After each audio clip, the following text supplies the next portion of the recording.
Vitamin D, very Yes. interesting. Extremely. So when I started digging deep into vitamin D research, I had to scratch my head quite a lot because there are different doses. Some studies look at your serum levels, some at whether you're taking supplements or not.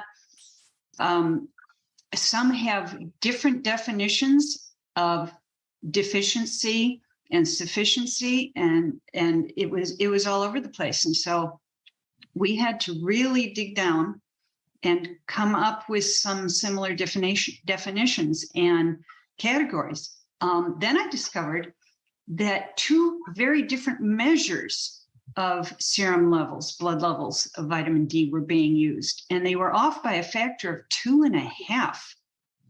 And so I had to bring those numbers into alignment too.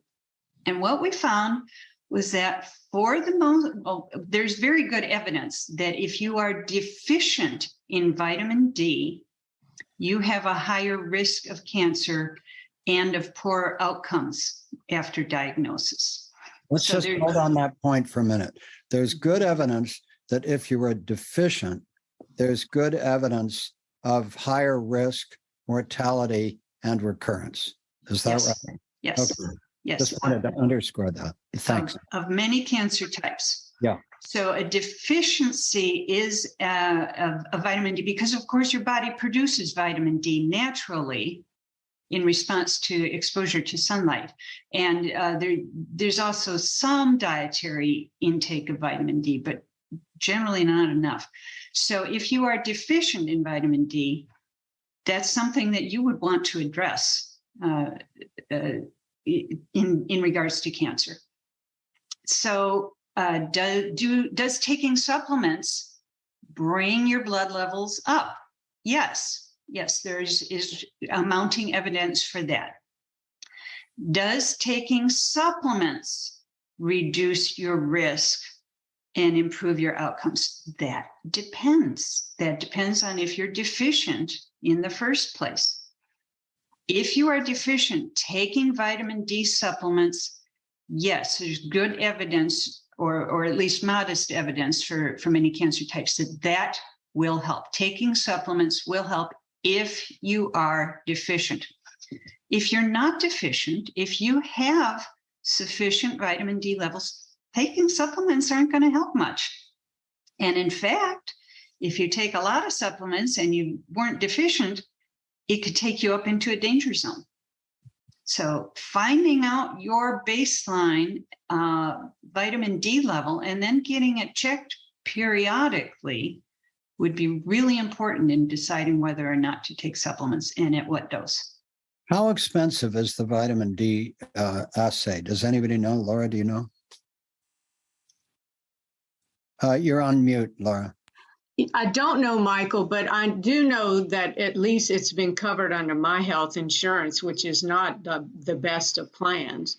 And I'm pretty sure it would be covered. So when you have your physical, usually a vitamin D test does not cost any more than your other lab work. And Nancy, do we know whether as an alternative or an adjunct, if you have low vitamin D levels, what's the benefit of getting out in the sun and just sunlight? Oh, that is a way to do it. You don't need supplements at all if you have access to sunlight. People with very pale skin produce vitamin D from sunlight pretty quickly.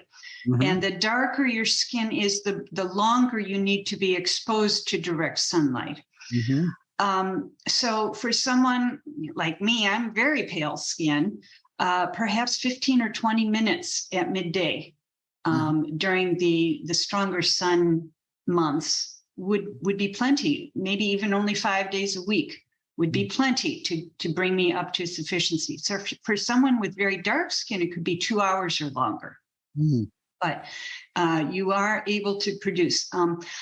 Also, the intensity of the sun makes a big difference. So if you live closer to the equator, then you're getting much stronger sun. And the further away from the equator that you live, the lower the angle in the sky of the sun and the less direct sunlight. And a rule of thumb is if your shadow is shorter than you are at any time of day or time of year, then you are producing vitamin D. What But a cool fact. yeah, if your shadow is longer than you are, either because it's early morning or late in the evening or December, then you are probably not producing any vitamin D worth noting. I didn't know that, and it's such a cool fact. If your shadow is shorter than you are, you're getting your D. If not, you're not. Right. That's a rule of thumb. A rule of thumb. Rule of thumbs are great. Now, what about the effect of vitamin D on side effects and symptoms? Very good point. So there's some evidence, modest evidence, again, too far out to call definitively, but mounting evidence of less peripheral neuropathy and less pain during hormone therapy. So those are very uncomfortable side effects, and they can last a long time. So if vitamin D can assist with those, that could be very helpful. Another thing related to that is vitamin D is related to lower inflammation, which again refers back to that chart I shared a few minutes ago about the impacts of inflammation on different cancer types. And inflammation also contributes to pain and neuropathy. Yeah, and I'm reading off your little research thing here. Preliminary evidence of better muscle function of people with prostate cancer, less loss of bone mineral density during hormone therapy. That's a big deal. Fatigue during advanced cancer, less oral mucositis, which is a real drag during radiotherapy, less pain and less vaginal atrophy during tamoxifen treatment. So that's a big deal. Now, that's preliminary evidence. But here's an interesting question. If you're not getting up into the range, which is toxicity and overdose is very high levels, right? So this is preliminary evidence. Goodness, how great is the risk as opposed to the potential benefit, even though the evidence is only preliminary, for people with these conditions of including vitamin D in their supplements? So it's a weighing of risk and benefit. Okay. Yes, it's a weighing of risk and benefit. And just by the way, a lot of these side effects that you mentioned relate to hormone balances in your body. And vitamin D is actually a hormone as it's processed and produced in your body. So there's likely a very strong hormone element to this. But as for the risk benefit, if, some people think, if I take 800 IUs a day, then 8,000 would be better and 80,000 could be even better. And so as Laura pointed out in her spiel a little while ago, more is not always better.